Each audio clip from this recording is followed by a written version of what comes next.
Welcome back. Part two. We're going to show you the AI writer. So this is if you found an opportunity that you want to respond to. So we're going to go back. Obviously, we're still in our active opportunities page that we were there before, and we're going to go down to let's just pick the LeMay Center of Furniture in Maxwell Air Force Base, Alabama. Right. So it's got a lot of different things, and I just want to show this to you. So let's just click on the solicitation to start off with, kind of give you a little lay of the land here. This is the actual sam.gov solicitation. This is closing on September 12th. And then what it does is it has all these attachments, right? So it has all this stuff, and we'll kind of go into this, and this is what the AI writer is doing for us. So if we go and say, hey, I want to respond to this looks really promising. So you come in here, you verify all your information, you click on your things. I say, hey, listen, I want to use my drawings. And let me go back actually and kind of explain to this. So if you go back into previous work examples or even customer information, this is filled out in the profile section. So this is filled out usually before you want to respond to anything. You can import this from sam.gov if you have an active sam.gov listing, or you can fill it in manually. You can put in past work examples here. So you can see I have boat table and third ranger battalion, and then you can also put drawings here. You can also upload drawings directly to the solicitation, but a lot of times you can add them just as kind of like a way to store them as well. So you kind of have to fill out profile information for the AI writer to really work well, to give you the full information. So let's go back to our upgrade for Maxwell Air Force Base. So if I click on here, I'm confirming my company information already stored in my profile. To save and continue. Already verifying the custom work examples that I have in there. If you need to add more, you go to your profile, add them there. I have a drawing in there of a table. Great. Now, what it's doing here, okay, pricing table. So what it's doing is it's coming in here, and I believe this is the one right here. Is it's coming in and it's going through this, and it's actually taking the requirements in the doc and putting it in, right? So here's some of the stuff that it's going to be pulling in. It's looking for the opportunity, kind of all the information that it needs to find from a product perspective. And it also is looking for any set aside information. So look, so you can see all the rooms of the bookcase, a hutch, a lateral file. It's going to pull in all of these. So we can go back here. And as you can see, that actually pulled in all those automatically into the AI writer. Now I wanted to use this solicitation because it's not as much craft like custom furniture. Some of it is, some of it isn't. But it just demonstrates what it's pulling in. Is pulling in a large amount of information automatically from the solicitation. So you don't have to go back, copy, paste, put it in. And what you do here is you just go to edit and you see dual arm. I said, well, after research, that's going to cost me $150. It's going to cost me $20 to ship. And if you want to add item description, you can. Great. And you can just literally go down one by one or round table base, right? $100,000, right? Shipping cost is 100. You can go all the way down here throughout the whole entire thing. I'm not going to fill these all out because that would take a 5-minute video just in and of itself. But and then very end is always added for an installation, right? So you can say, hey, installation cost is going to be a lot of stuff. So we're going to say $5,000, right? And so we're going to put that here. Now here's this little 3% Pinit Furniture management fee. If you want Pinit Furniture to help you manage the process, manage the customer, we've done a lot of work with federal customers, and if you want us to help you, then that is something we can do. So you just click that button. It adds basically just 3% of the total value of what you're doing onto the bid. If somehow there's not something added that is in here in the statement of work, right? And you went through, you're like, hey, it didn't add that one. I don't understand. You can take it and you can add the item, right? So you just go add the item number, and you would do it. I'm not going to add it because it's there.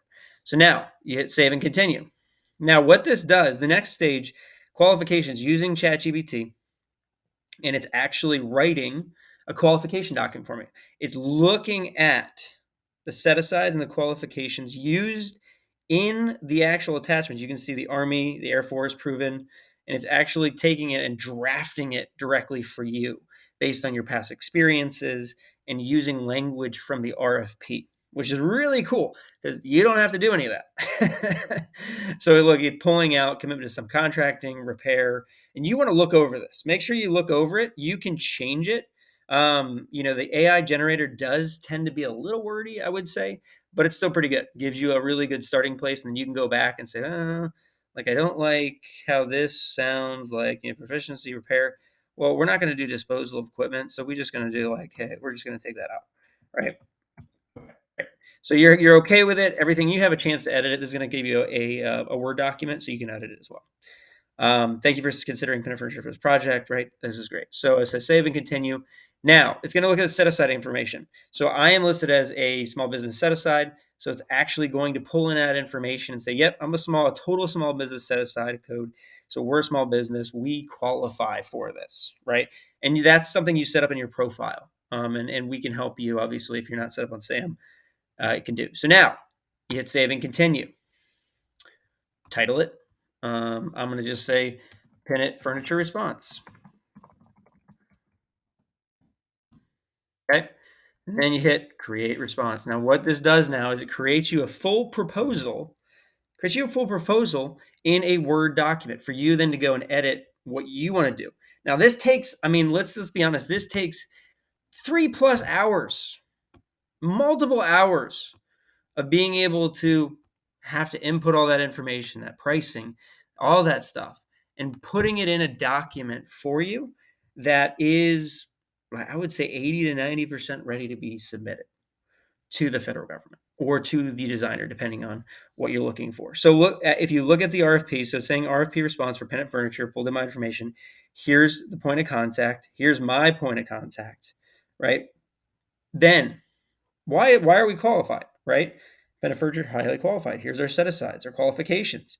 Now, some of this, like you can, I sometimes like to edit a little bit, make it a little cleaner, so you can do some of that stuff. And then it basically talks about my relevant past work examples, right? All my set aside information. It brings in the pricing table, and again, obviously, I didn't fill in a lot of this stuff, but if I'd filled all that in, that would have come through. And it gives us a total price at the bottom. Holy cow, there's a lot. Good thing I didn't. So right now, with the stuff I entered in, it was 6,400. Right.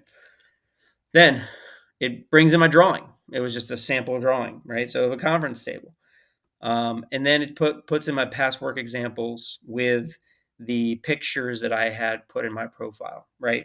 And so and it puts in the proprietary information, confidential information shared and used for only solicitation. That's a kind of a footer. It would be customized to you.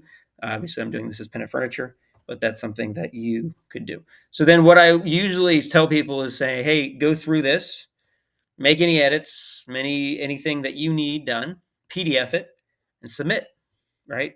Easy as going to file and print and going to print a PDF, right? And then right here, you go to Pinit Furniture and you save it as RFP response. Save. And you are going to have yourself a PDF. So, and I can go into my PDF right here. Let's look here. I can actually go in here.